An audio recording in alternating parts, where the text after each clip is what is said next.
From the 1972 album Eat a Peach.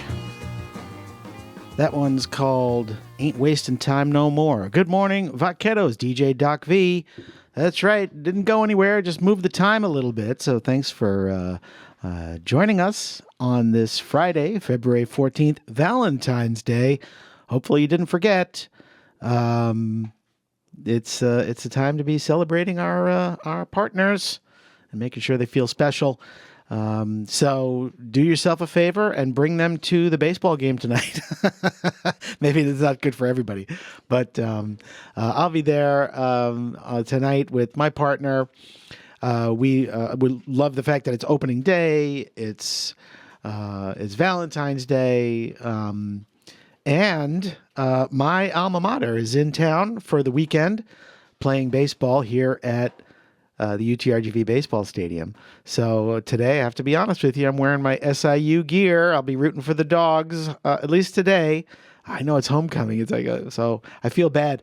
I actually saw, because last night we went to the women's basketball game, watching our Lady Vaqueros handily defeat the University of Incarnate Word team that was visiting. And I saw Vice President and Athletic Director Chase Conk, and I had to warn him. I says, "Listen, tomorrow I'm gonna be wearing maroon and black. It's my alma mater. What am I gonna do? I gotta support my alma mater. Normally I'd be bleeding orange, but it's SIU. This is the first time I think they've come down to the Valley to play one of the Vaquero teams at all. So I'm really excited for that. And hopefully you'll get out there and join us. It is opening night. There's usually lots of great activities, giveaways, stuff at the game.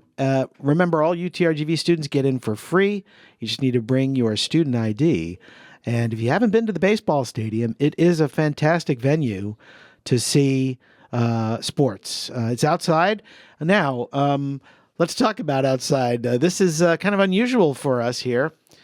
In both January and February now, we've seen a couple of cold snaps.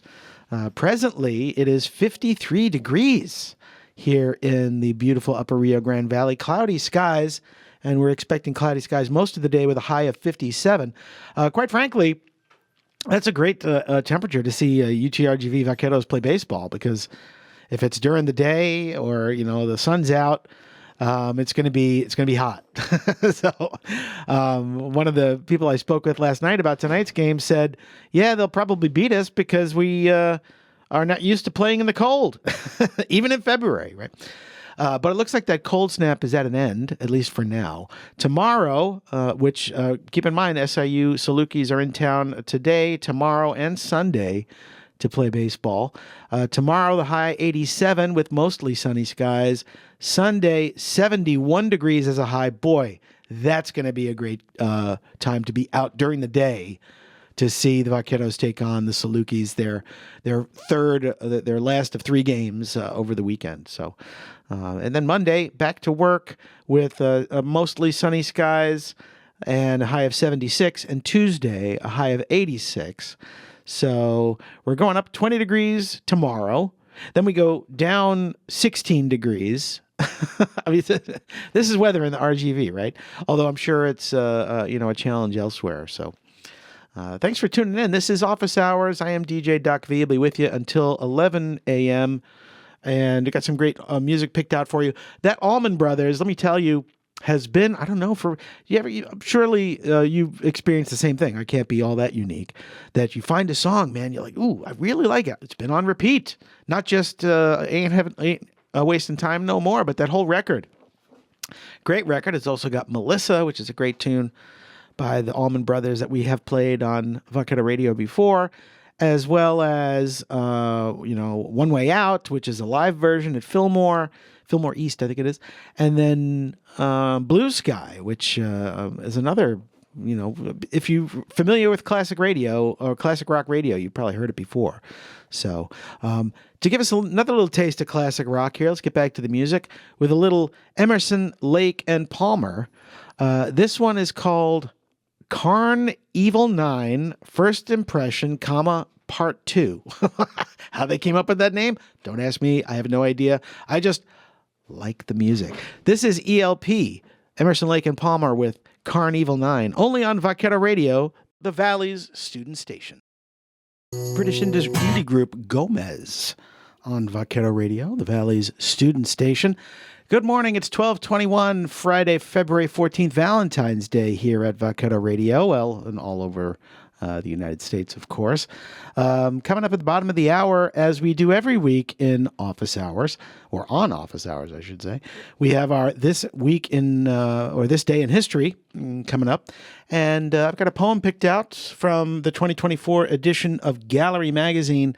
The 2025 edition probably won't be out until the fall, but keep an eye on that. Remember, we've got some great programs here at UTRGV Student Media.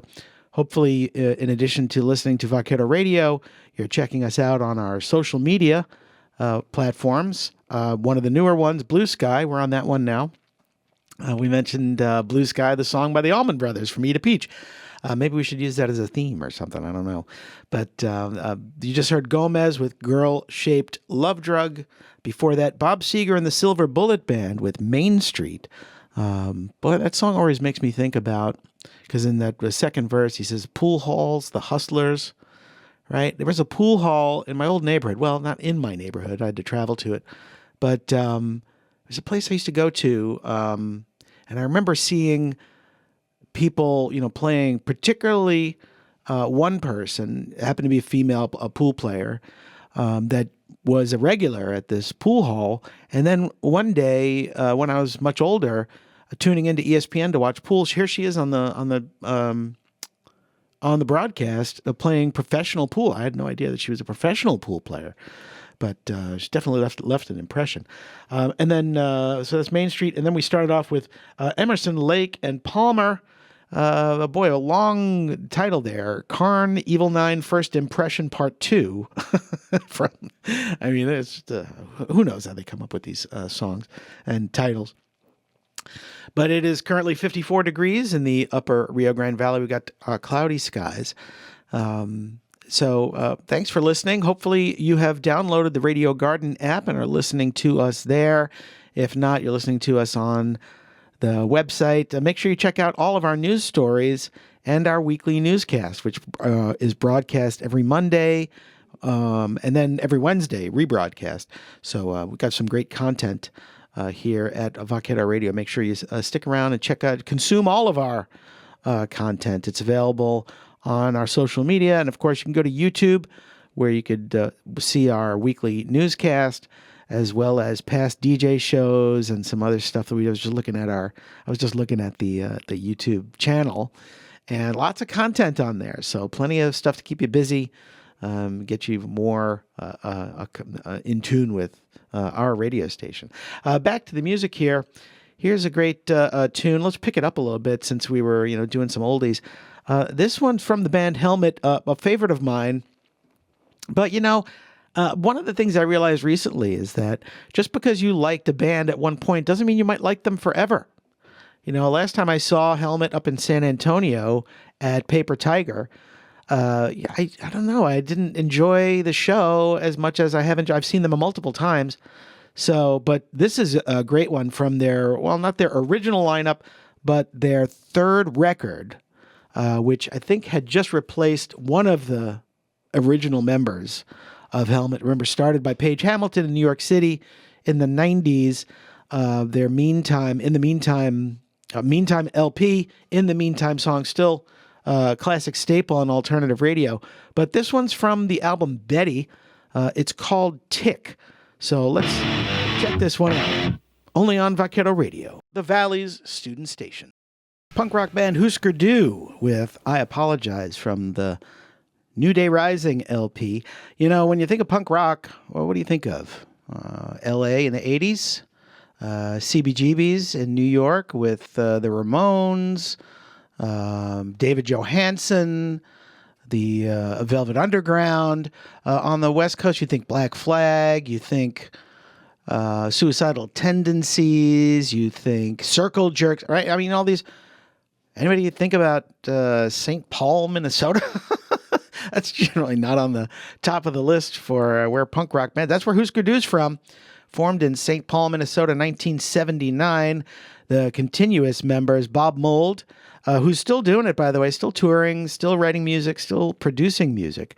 Bassist Greg Norton, and drummer vocalist Grant Hart. They first gained notability as a hardcore punk band and later crossed over into kind of alternative rock. By the time they got into their Warehouse Songs and Stories, they were a little bit more mainstream. When moving from SST Records, that was their original label, to who produced? I forget the brand that did Warehouse Songs and Stories, but they switched over to more mainstream label, and their later work got a little bit. It was more produced, less raw. I mean, what do you say about a band whose first album that they put out is a live record? I mean, that's just bananas, right? Land Speed Record, and I still have that. I still have a copy of Land Speed Record in my collection. But Husker Du, unfortunately, one of the founding members passed away. It was Warner Brothers that did Warehouse Songs and Stories, and let's see here. Great music. They're just fantastic, but their stuff changed. So for people that, hardcore punk is their only thing, then they may have lost interest in Husker Du. Before that, you heard Helmet, band out of New York City, led by Paige Hamilton. And as we do every week on Office Hours, I've got This Day in History. And on Valentine's Day in 1929, a mere, 7 months before the crash, the stock market, or it was 8 months before the crash, 4 men dressed as police officers enter gangster Bug Moran's headquarters on North Clark Street in Chicago, line 7 of Moran's henchmen up against a wall, and shoot them to death. This is the St. Valentine's Day Massacre, as it's now called, the culmination of a gang war between arch-rivals Al Capone and Bugs Moran. Moran was a career criminal who ran the North Side Gang in Chicago during the bootleg era of the 1920s. He fought bitterly with Al Capone for control of smuggling and trafficking operations in the Windy City. Throughout the 1920s, both survived several attempted murders. On one notorious occasion, Moran and his associates drove 6 cars past a hotel in Cicero, Illinois, where Capone and his associates were having lunch, and showered the building with more than 1,000 bullets. A $50,000 bounty. Get that, it's $50,000 in the 1920s. That's a ton of money, right? A $50,000 bounty on Capone's head was the final straw for the gangster. He ordered that Moran's gang be destroyed. On February 14th, the delivery of bootleg whiskey was expected at Moran's headquarters, but Moran was late and happened to see police officers entering his establishment. Moran waited outside, thinking that his gunmen inside were being arrested in a raid. However, the disguised assassins were actually killing the 7 men inside. The murdered men included Moran's best killers, Frank and Pete Gusenberg. Reportedly, Frank was still alive when real officers appeared on the scene. When asked who had shot him, the mortally wounded Gusenberg kept his code of silence, responding, "No one. Nobody shot me." Interesting. The St. Valentine's Day Massacre actually proved to be the last confrontation for both Capone and Moran. Capone was jailed in 1931, and Moran lost so many important men that he could no longer control his territory. On the 7th anniversary of the massacre, Jack McGurn, one of the Valentine's Day hitmen, was killed in a crowded bowling alley with a burst of machine gun fire. McGurn's killer remains unidentified, but was likely Moran, though he was never charged with the murder. Moran was relegated to small-time robberies until he was sent to jail in 1946 and died in Leavenworth Federal Prison in 1957 of lung cancer. Also on this day in history, in 1989, Iran's Ayatollah Khomeini called on Muslims to kill Salman Rushdie, author of the Satanic Verses. And recently, in the last couple years, he was attacked during a public speech in upstate New York and got stabbed multiple times by an assassin. He survived but lost vision in his right eye, and talks about it. If you get a chance, check out him talking about what it's like to live under, kind of a death warrant, someone calling for your death. It's got to be bananas. Let's see. In 1818, Frederick Douglass, abolitionist and kind of early civil rights icon, is born in 1818. In 1957, Noam Chomsky, still alive, unfortunately unable to speak. He's 95, I think he is now. First published his groundbreaking book, Syntactic Structures. Despite him being well known for his political commentary and analysis, he's actually a highly decorated and well-published linguist, Noam Chomsky is. Also on this day in history, in 1884, this is just a horrible note in history, Theodore Roosevelt's wife and mother die on Valentine's Day in 1884. What a horror. The Ken Burns documentary, The Roosevelts, does a great job of talking about what happened. He was in Albany because he was a state senator at the time, and his wife was pregnant, was giving birth. He got the note while he, got a telegram while he was in Albany saying congratulations, as his colleagues were congratulating him because he had the announcement that his daughter had been born. And that was really exciting. But then soon after that, another telegram came in and said, you need to get back to Manhattan right away because things have turned south. And as it turned out, his wife was struggling from not just childbirth, which in 1800s is, wasn't certainly like it is today. Maternal, dying during childbirth was a lot more common. And his mother had gotten an illness and she was on her deathbed. He got there just in time. He was kind of going between the rooms and it just, here's his whole world kind of shattering. And his wife gives birth to his daughter but dies within 24 hours, and then his mom dies that same day. What a horror! This was Roosevelt's obviously, formative moment in his adult life. He then, left his position. I don't think he resigned immediately, but he left he kind of poured himself into work, but did not run for re-election, and then went out west and became a rancher. To try and, some have argued, and in that documentary, they argue that he was trying to run away from grief, by going west, and that was also a very formative time in his life. He would become president in 17 years after that event. So, all right, that's this day in history we do every week. Let's get back to the music, and we're going to do a little Cure here. Here's The Cure with Boys Don't Cry. White Stripes, Ball and Biscuit. That's a nice long one. Not necessarily embraced by mainstream radio because it's 7 minutes long. But that's one of the great things about college radio is that we can play those songs that you're not going to hear on commercial radio because it's all over. It's over researched. It's the rotations are really tight. I mean, I know most people everything's on demand, right? I got my playlist. I need to listen to that.